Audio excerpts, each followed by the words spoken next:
자, 이제 연속해서 342페이지 토지거래계약 허가기준 공부하는데요. 아까 제가 여기 판속 하나 잘못됐어요.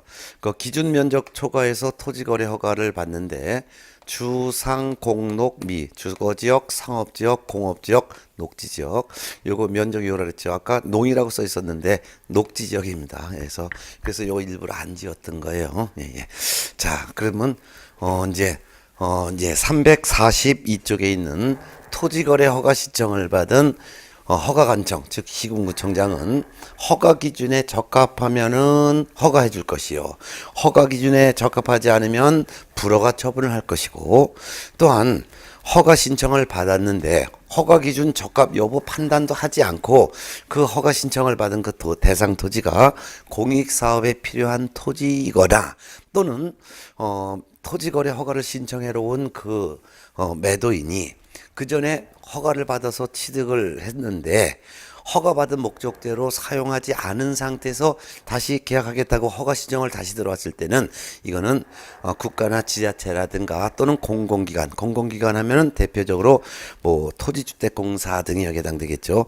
이런 국가기관이 먼저 협의해서 매수할 대상 토지다라는 것을 통지를 해 주는데, 그 통지는 전부다가 민원사무 처리에 관한 법에서 정한 기간인 15일에 하도록 돼 있어요. 그러면 허가 기준에 적합하면 허가를 해주는데, 허가 기준이 세 가지 허가 기준으로 나눠져 있어요. 그래서 첫 번째는 토지거래 허가를 신청하러 왔을 때 그 토지를 매수하려는 사람이 실제 사용할 목적이 있어야 된다는 거.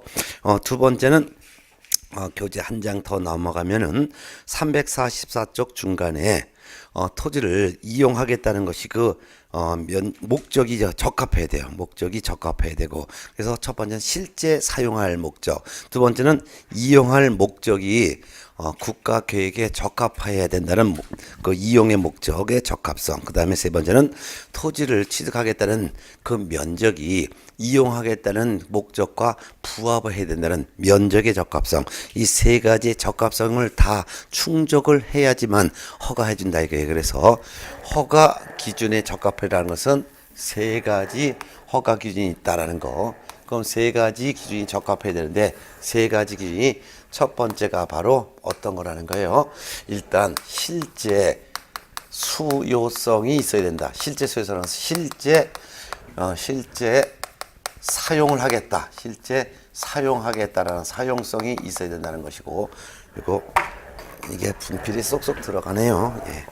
지워야 되겠네. 글씨가 분필을 제가 다른 걸 했더니 쏙쏙 들어가요. 그래서 실제 사용할 사용성이 있어야 된다는 것이고, 뿐만 아니라 두 번째는 실제 사용성도 있어야 되고, 또한 토지를 이용하는 목적이 이용이 목적이 적합성이 있어요. 이용의 목적에 적합성도 있어야 되는 거. 적합성. 적합하다는 것은 국가 도시 계획 등의 국가 도시 계획과에 적합해야 된다는 것이고, 세 번째는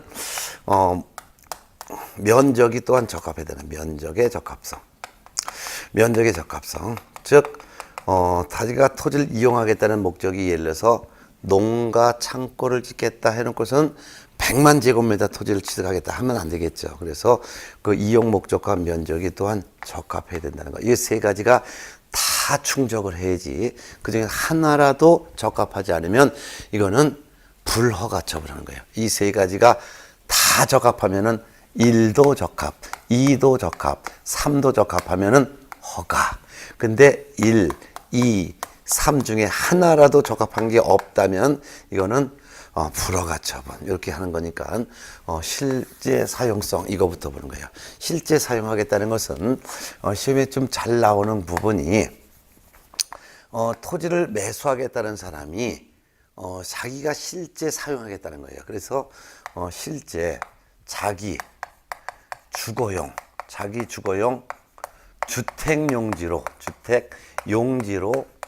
사용하겠다라고 하면은 실제 사용 목적이 있는 거죠.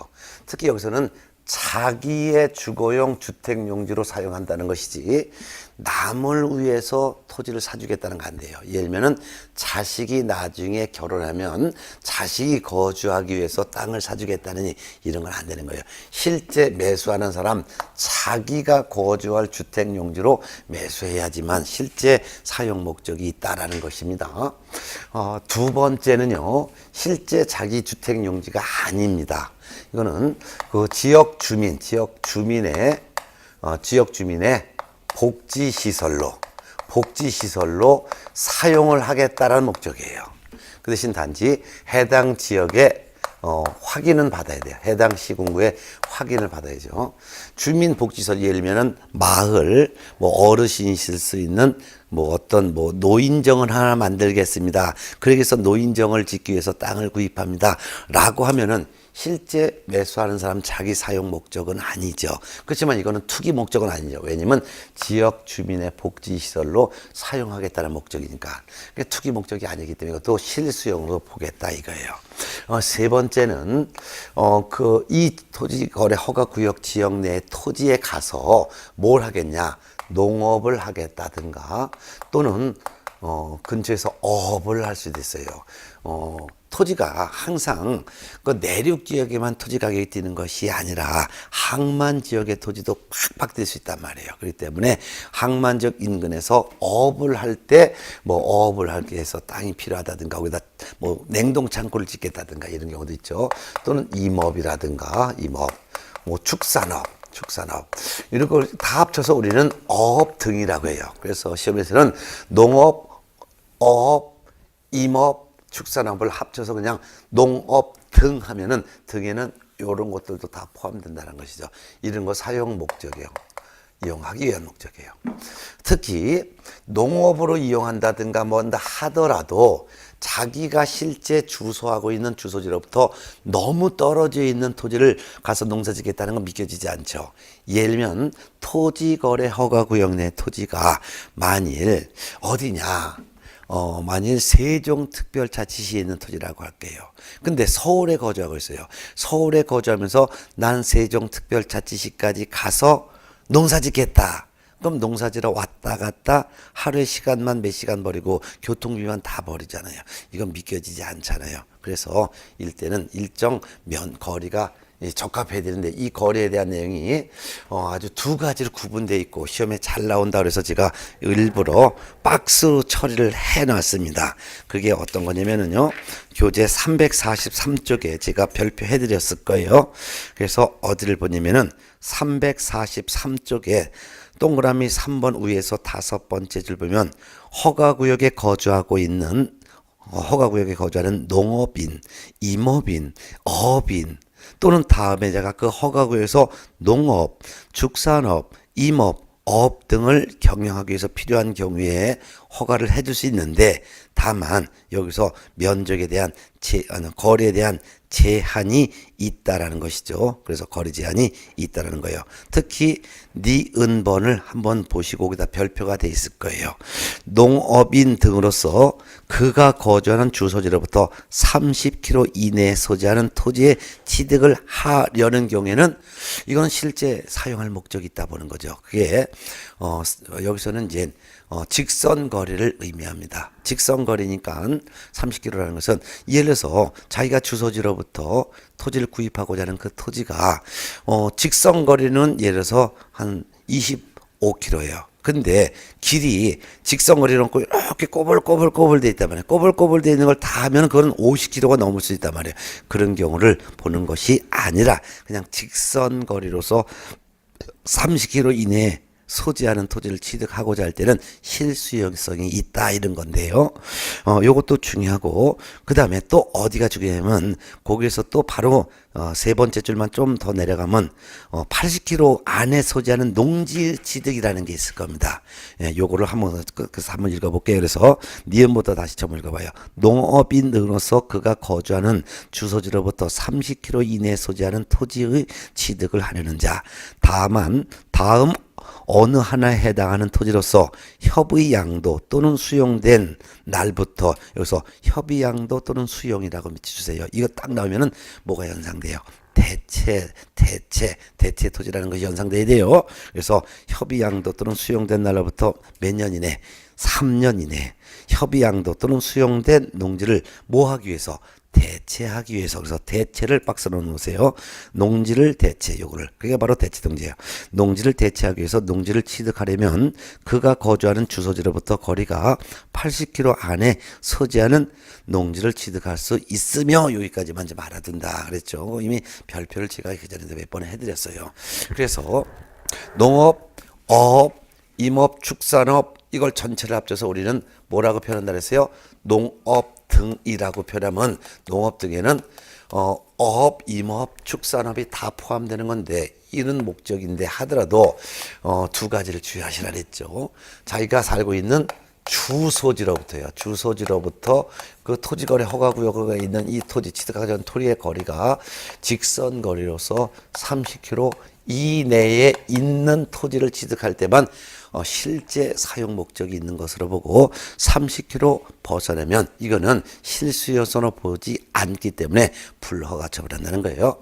근데 대체 농지 중에서도 수용으로 해서 다른 토지를 대체해서 받는 이 대체 농지인 경우에는 주소지로부터 좀 거리가 좀 떨어져도 되죠. 몇 킬로라 했어요? 80km 이내에 있는 농지를 취득하기 위해서는 실제 수요성이 있는 것으로 보고 벗어나면 실제 소용이 없다.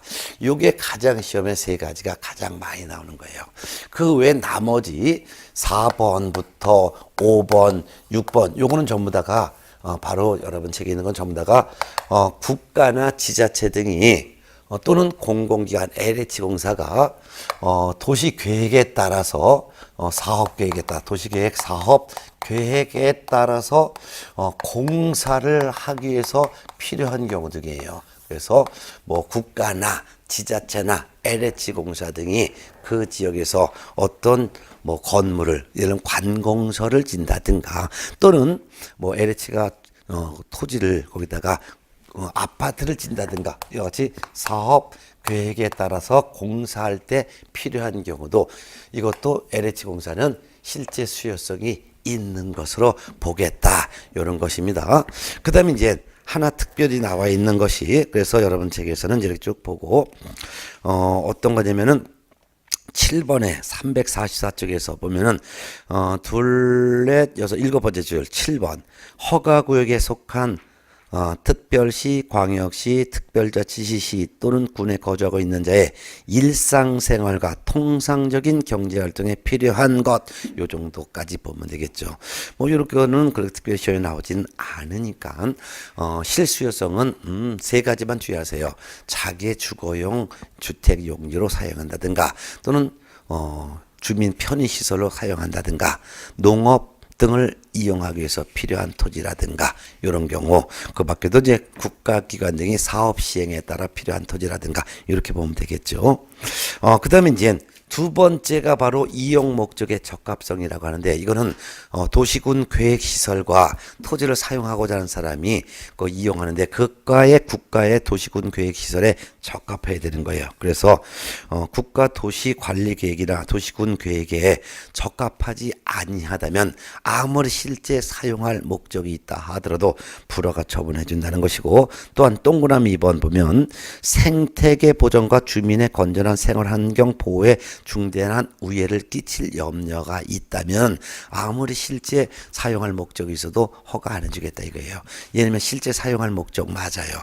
근데 거기서 뭐 하겠냐면 축산업을 하겠답니다. 근데 축산업을 하게 되면은 뭐 파리라든가 오염이 많이 돼가지고 지역 주민의 상당히 편의에 어려움을 줄 수 있어요.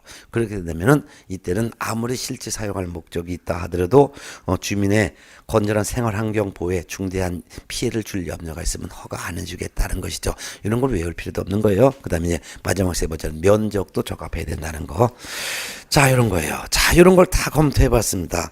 그 다음에 5번 허가건청의 조치가 바로 이제 허가 신청을 받은 허가건청은 이런 거 허가 기준 적합 여부를 판단해서 적합하면은 허가 부적합하면은 불허가 처분 이렇게 하는데 허가 처분이건 불허가 처분이건 또는 선매 대상 토지인 건 전부 다 통지를 해주는 건데 전부 다 민원 사무 처리에 관한 법률에서 정한 기한인 15일 이내 통지해 준다는 거예요.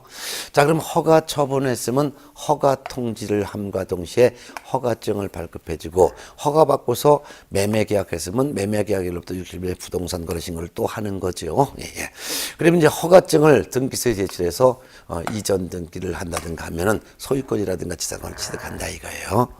자, 그런데 불허가 처분은 이와 같은 허가 기준이 하나라도 적합하지 않으면 불허가 처분을 하는데 불허가 처분을 하는 이유가 왜 불허가 처분하는지 반드시 사유를 기재하여 서면 통지를 한다라고 했었습니다.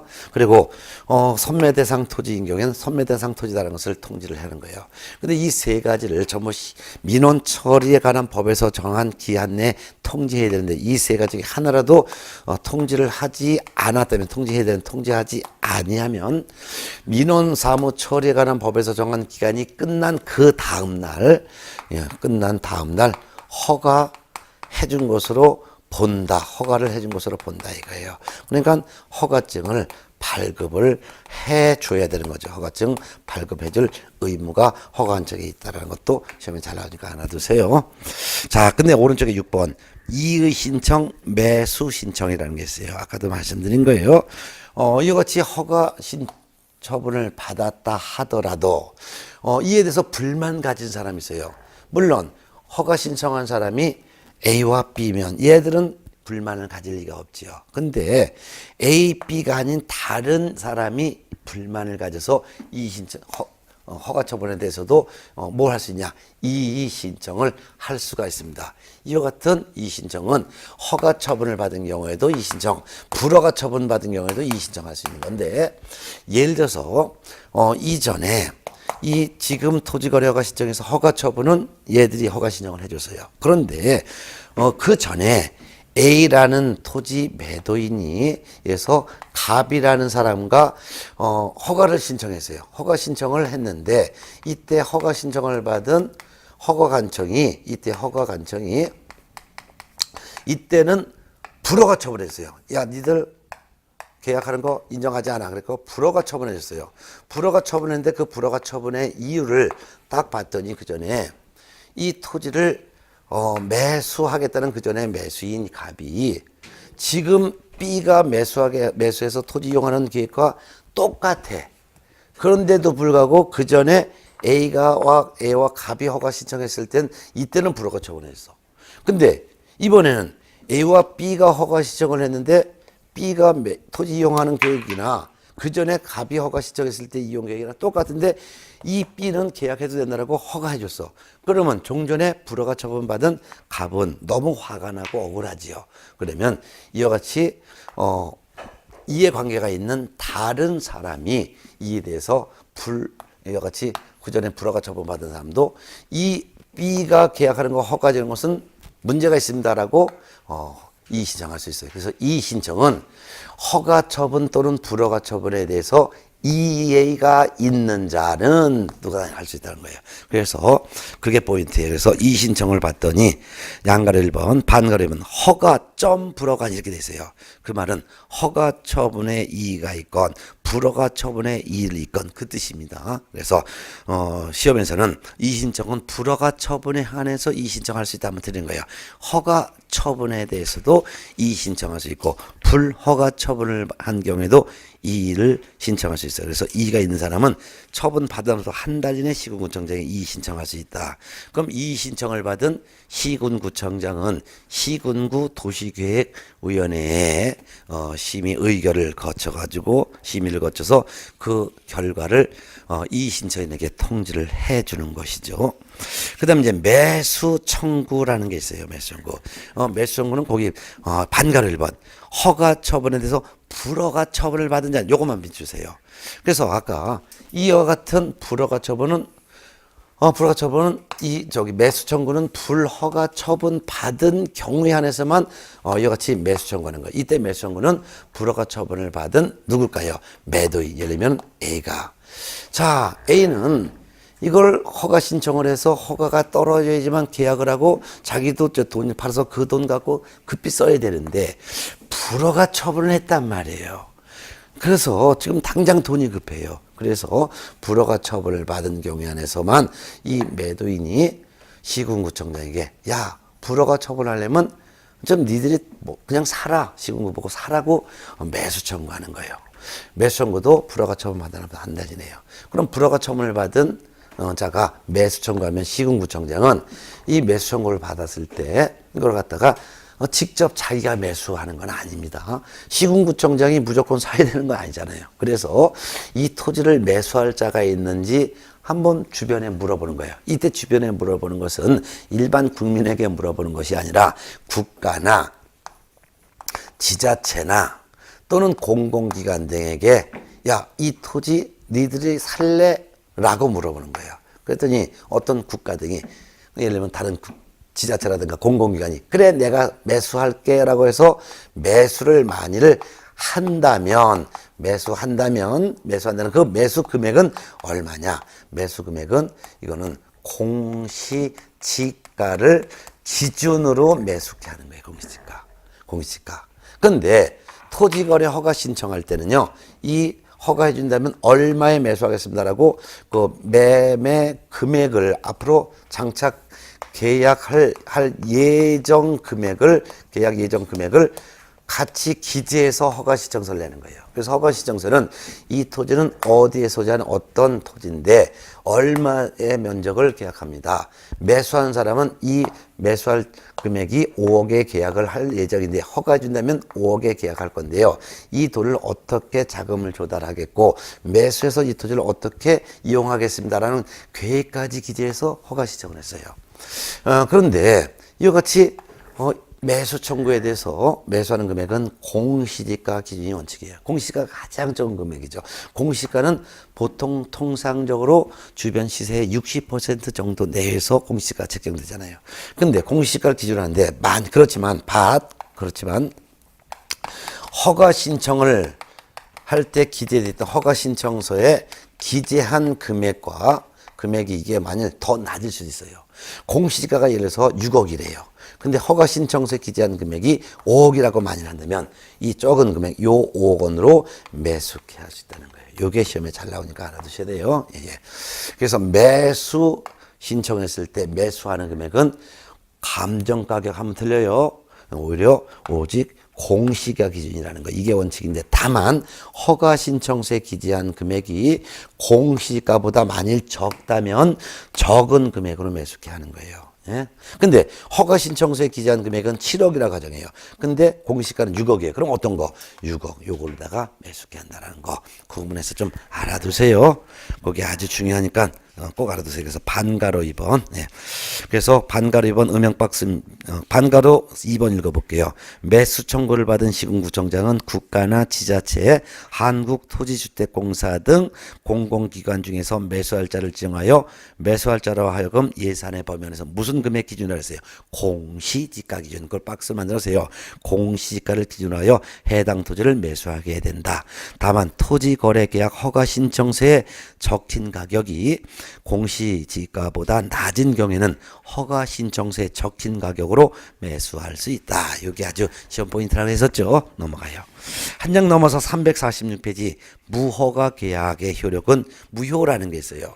자, 이와 같은 허가 구역 내 토지에서 허가를 신청해서 허가를 받아야지만 그 계약이 유효가 된다 했어요. 근데 거래 당사자가 허가를 받지 아니하고 허가구역 내에서 계약을 체결했다면 그 계약은 효력을 발생하지 않습니다. 그래서 무효예요. 무효해서 끝나는 것이 아니라 처벌도 합니다. 처벌은 2년 이하의 징역형에 처하거나 또는 토지금액의 100분의 30 이하의 벌금 중에 하나로 처벌합니다. 그런데 이럴 수도 있어요. 허가를 받지 않고 계약했지만 나는 장차 허가를 받을 것을 조건으로 하여 미리 계약을 했어요. 미리 계약을 했단 말이에요. 허가를 받을 것을 조건으로 계약을 했을 때는 이 계약은 허가 여부가 결정될 때까지는 유동적 무효예요. 유동적 무효. 유동적 무효가 되는 거예요.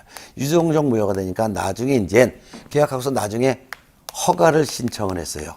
허가를 신청해서 만일 그 결과가 허가 처분을 받았다면 요 계약 체결한 날짜로 소급해서 확정적으로 유효가 되는 것이고, 허가 신청을 했더니 허가관청이 불허가 처분을 했다면 어떻게 할까요? 이때는 계약 체결 시점으로 소급해서 확정적으로 무효가 되는 거예요.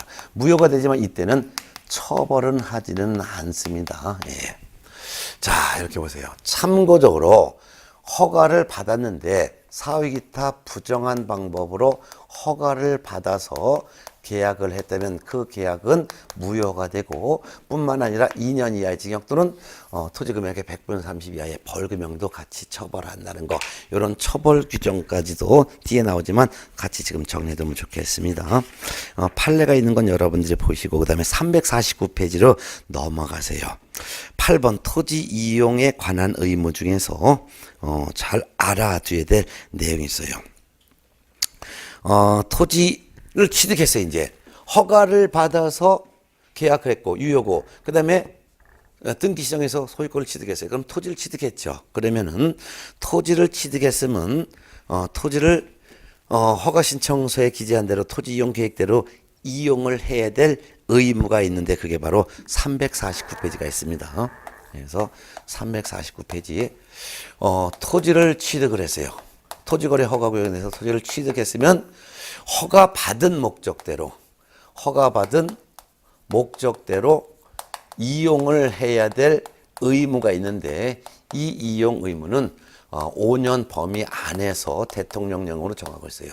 그게 반가로 2번에 나와 있는데, 기역, 니은, 디귿 쭉 나오고서 한 장 넘어가서 350페이지까지 해서 음영 박스로 있으니까, 그러면 구체적으로 허가받은 목적대로 이용해야 되는데, 허가받은 목적이 어떤 목적이냐에 따라서 이용 의무적으로 이용해야 될 기간이 좀 다릅니다. 그 중에서도 개인이 취득을 했어요. 개인이 취득했는데 어떻게 했냐? 자기 주거용 주택 용지로 사용한다든가, 아까 했었죠. 주거용 주택 용지로 사용한다든가 했던 거, 또는 주거용 용지로, 또는 주변의 복지시설로 사용할 목적, 또는 농업, 어업, 축산업 등을 하기 위한 목적, 이럴 수도 있죠. 요럴 때는 2년 동안은, 최소한도 2년 동안은 이용을 해야 될 의무가 있는 거예요. 근데 개인이 취득한 것이 아니라 국가나 지자체나 공공기관 등이 사업 시행을 할 목적으로 취득했을 때, 요때는 좀 기간이 두 배가 돼요. 그래서 한 장 넘어가면 350페이지 미음번에서요. 두 배가 되니까 몇 년? 4년 미음번이 돼요. 그래서 토지를 수용했다든가 뭐 했을 때를 말하는 거예요. 이때는 두 배, 국가 등은 몇 년? 개인 국민보다 몇 년? 두 배니까 4년간은 이용을 해야 된다는 거예요. 이런 거. 근데 하나 더 있어요. 개인이 취득한 것 중에서 이 토지를 사용할 목적이 아니에요. 이거는 사용할 목적인 경우는 2년인데, 개인 취득했다 하더라도 사용할 목적이 아니라 이 토지를 현상을 보존을 할 목적, 현상 보존 목적인 경우가 있어요. 이 토지를 그대로 현상 보존 목적이다. 이건 좀 길어요. 이거는 5년간 보존해야 된다. 5년간 보존해야 될 의무, 현상 보존해야 될 의무가 5년 있습니다. 요거는 교재 350페이지에서 어디냐, 시읒번이 있어요. 시읒번. 그래서 개발 이용 행위가 제한되는 금지된 토지로서 현상 보존 목적으로 토지를 취득한 경우, 이때는 5년이라는 거 좀 알아두시면 좋을 것 같습니다. 예. 자, 이렇게 해서 이제 보셨어요. 자, 그럼 이제 이렇게 이용을 해야 되는데, 사실 이렇게 이용을 하는지 안 하는지, 이거 사실 국가기관이 뭐 이렇게 판단하기 쉽지 않아요. 그래서 과연 이 의무적 이용 기간 동안 이용하고 있는지, 이를 시장이나 군수나 구청장이 이 이용 목적대로 이용하고 있는지 조사를 할 수가 있어요. 조사를 할 수 있는 게 바로 그 밑에 있습니다. 예, 조사. 네, 근데 조사해 봤더니 반가라서 한번 이용하지 않아요. 그럼 이용하고 있지 않으면 이행 강제금이 보여요. 조사해 봤더니 요 이용 목적대로 이용을 하고 있지 않더라 이거예요. 이용하고 있지 아니한 경우에는 이행 강제금이 부과된다는 거. 이행 강제금 중요합니다. 이행 강제금은 토지 가액.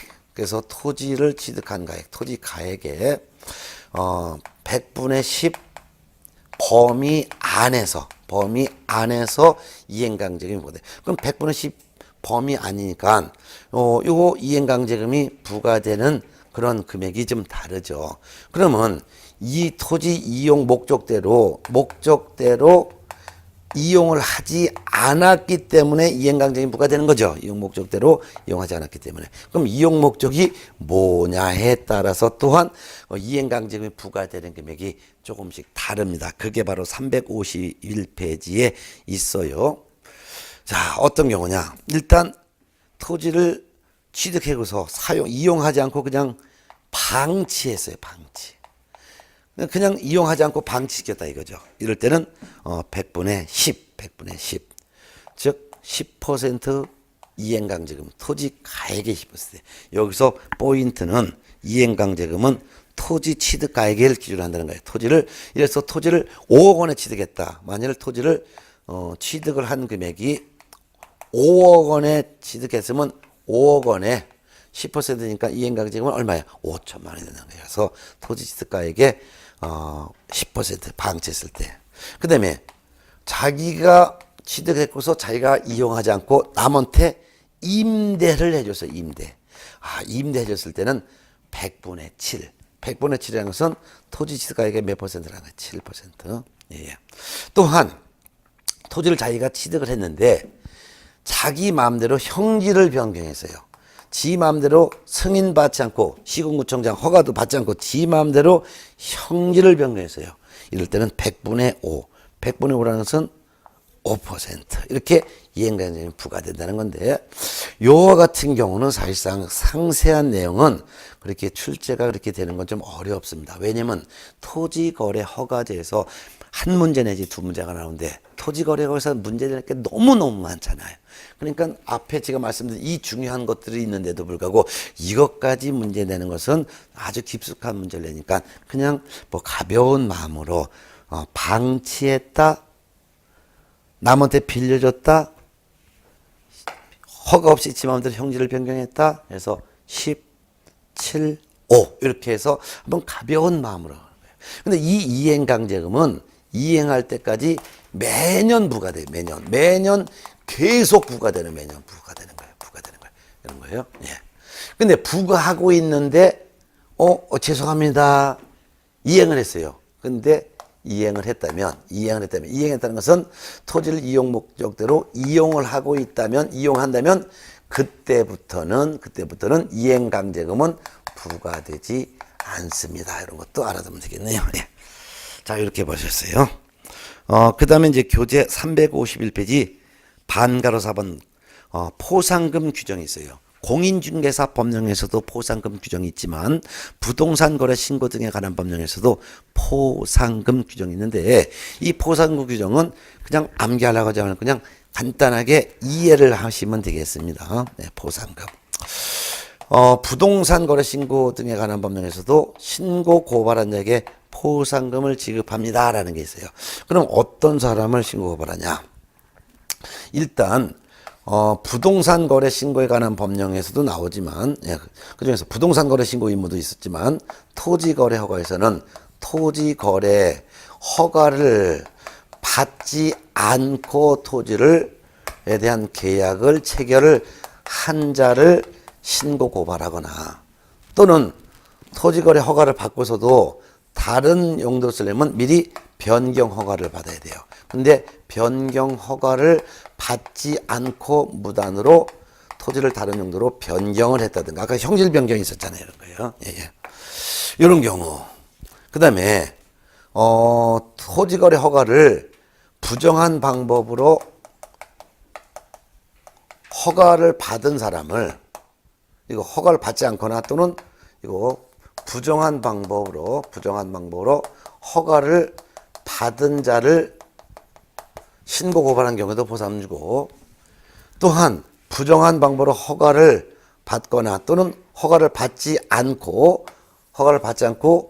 이 그러한 계약을 했을 때 이런 부정 허가에 대해서 허가를 만일 해줬다면 허가를 한 경우에는 이 허가를 취소해라라는 취소 처분을 공무원한테 때리게 돼요. 야, 너 부정한 방법으로 허가해줬다면서 그거 네가 해준 허가 취소해라라고 허가 취소 처분을 때려요.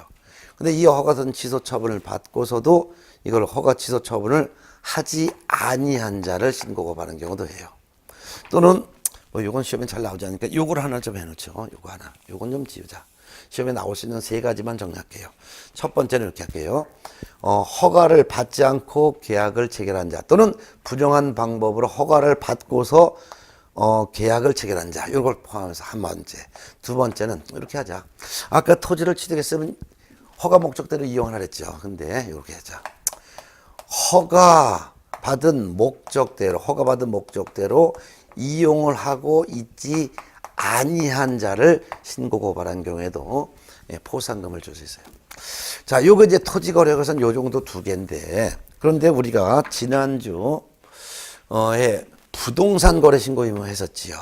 근데 부동산 거래 신고는 실제 거래 가격을 신고하라 그랬죠. 근데 거짓으로 부동산 거래 신고를 한 자를 신고하거나 고발하더라도 포상금을 줄 수가 있대요. 근데 포상금을 주는데 포상금은 얼마를 주는지는 예산의 범위 안에서 지급할 수 있대요. 이 예산의 범위 안에서 누가 지급하냐? 신고관청이 지급을 할 수가 있다 해놨습니다. 예산의 범위 안에요. 근데 예산의 범위 안에서를 봤더니 예산의 범위 안이가 바로 50만 원으로 돼 있더라고요. 그래서 공인중개사법령에서도 포상금은 한 건당 50만 원 지급을 한다. 근데 공인중개사법에서 포상금 지급하는 신고고발 대상자는 3가지 했었잖아요. 무등록 중개업을 한 자, 신고 고발한 경우. 두 번째, 부정한 방법으로 중개업 등록을 한 자를 신고 고발한 경우. 세 번째는 등록증이나 자격증을 양도한 자 또는 양수받는 자를 신고 고발한 경우에는 공인중개사법에 따라서 등록관청이 포상금을 지급하는 것이고, 부동산 거래 신고 등에 관한 법에서는 부정한 방법으로 토지거래 허가를 받았거나 또는 허가받지 않고 토지거래 허가받지 않고 계약을 한 자를 신고 고발한 경우, 또는 변경 허가받지 않고 변경, 이것까지는 사실 외우지 않으셔도 돼요. 이건 시험에 잘 나오지도 않을 것 같아요. 그래서 요거까지 포함되지, 이건 뺄게요.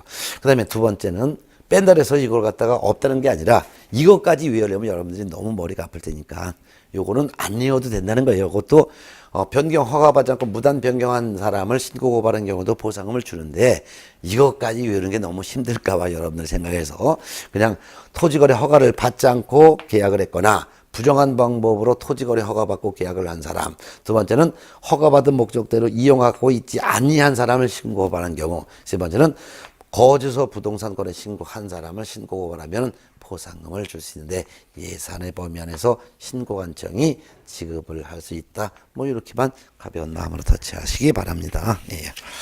이렇게 해놨어요. 그 다음에 이제 제재사항 352페이지의 제재사항이 맨 밑에 벌칙이라는 게 있는데, 벌칙은 제가 아까 말씀드린 것처럼 토지거래 허가를 받지 않고 계약을 했거나 또는 사위기타 부정한 방법으로 허가를 받았으면 그 계약도 다 무효고 형벌도 2년 이하의 징역 또는 토지 가격에 여기 이제 동그라미 1번이 즉 352페이지의 동그라미 1번은 좀 다른 거예요. 동그라미 1번은 허가를 352페이지 밑에서 세 번째 잠깐 보세요. 허가를 받지 않고 토지 취득 계약을 체결하거나 부정한 방법으로 허가를 받아 토지 취득 계약을 체결한 이건 외국인이에요. 외국인 특례 규정에서 외국인이 군사 구역 토지, 문화재 보호구역 토지, 생태 경관 지역 토지, 야생 생물 토지를 취득하고자 할 때는 토지 거래 허가가 아니라 무슨 허가? 토지 취득 허가를 받아라 했죠. 근데 이같이 군, 문, 생, 야 네 가지 구역이나 지역의 토지를 외국인 등이 취득하려면 미리 허가를 받아야 되는데 허가를 받지 않고 취득 허가 받지 않고 계약을 했거나 부정한 방법으로 취득 허가를 받은 그 외국인 등에 대해서는 2년 이하의 징역 또는 2천만 원 이하의 벌금형에 처한다는 뜻입니다. 그리고 오른쪽에 동그라미 2번 이게 바로 토지거래 허가구역 내 토지에 대해서 허가받지 않고 계약을 했거나 또는 사위기타 부정한 방법으로 허가를 받아서 계약을 했을 때는 계약도 무효이고 2년 이하의 징역 또는 토지 가격의 100분의 30 이하의 벌금형에 처한다 그런 거예요. 네, 그래서 외국인 특례 규정에 따른 외국인의 취득 허가 의무 위반은 2년 이하의 징역 또는 2천만 원 이하의 벌금. 근데 토지 거래 허가 구역에서 허가받지 않거나 또는 부정한 방법 허가받아 계약했을 때 그 처벌은 2년 이하의 징역 또는 토지 금액의 100분의 30 이하의 벌금. 이렇게 두 가지는 꼭 구분해서 좀 알아두시기 바랍니다. 353페이지 토지거래 허가제 특례라는 것이 있는데 국가 등인 경우에는 토지거래 허가를 안 받고 국가 등이 토지거래 허가구역 내 토지를 취득할 때는 그 토지거래 허가구역 내 토지가 있는 시군구청장과 토지 취득에 대한 협의를 하면은 그냥 허가를 해준 것으로 보기 때문에 별도로 허가를 받을 필요가 없다라는 그냥 간단한 내용입니다. 시험은 354페이지에 반가로 3번과 그 다음에 반가로 4번 요게 중요합니다. 그래서 354페이지 토지거래 허가를 받았어요. 토지거래 허가를 받았으면은 두 가지를 받은 것으로 봅니다. 그래서 두 가지를 알아들은데 하나는 부동산 등기 특별조치법에 따라서 거민을 받은 것으로 보고 또한 토지거래 허가구역 내 토지가 농지인 경우에는 농지법 규정에 따른 농지취득 자격증명, 농취증이라고 줄인 거예요. 농지취득 자격증명도 발급받은 것으로 본다라는 거. 그 두 가지를 좀 알아두시기 바랍니다. 네. 자, 이제 마지막이 이제 355페이지 선매인데요. 선매는 아까 말씀드린 거 요것밖에 없어요. 선매 대상 토지 허가 신청을 받은 허가 간청은 허가를 해달라고 신청 들어온 그 토지가 공익사업에 필요한 토지이거나 또는 허가 신청을 한 매도인이 그 전에 허가 신청을 받아서 취득을 하고 있다 다시 되팔겠다고 왔는데 허가 받은 목적대로 이용을 하고 있지 않은 토지인 경우에는 허가 신청을 받은 시군구청장은 이 토지는 매도인 매수인 니들이 지금 계약을 하지 말고 기다려라 이런 거예요.